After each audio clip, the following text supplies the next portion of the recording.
am a exercise science major, so doing this, I will be with Dr. Montez. So I feel like I'm building a little bit more of a connection with him. And it really gets them involved to see what is really involved with research. And a lot of them really enjoy that behind the scenes look of what really goes into a paper when you say, oh, this is what they did and what do the results mean. We actually give them that hands-on experience to really know what's going on. We were actually counting the accuracy of steps. So we were taking a 4-second pause in between 3 steps to see if our Fitbit would track the steps, or if the pause was too long and it wouldn't count.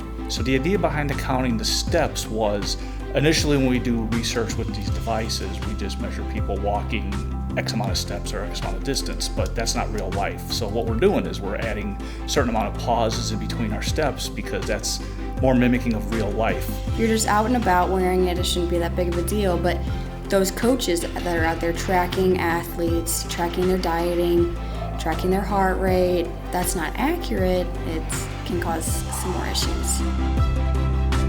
3 weeks, for me, is not enough. I wish it was a little bit longer, but it does give them a high exposure to what we're doing. We're bouncing ideas off of each other as far as protocols, and it's not just me.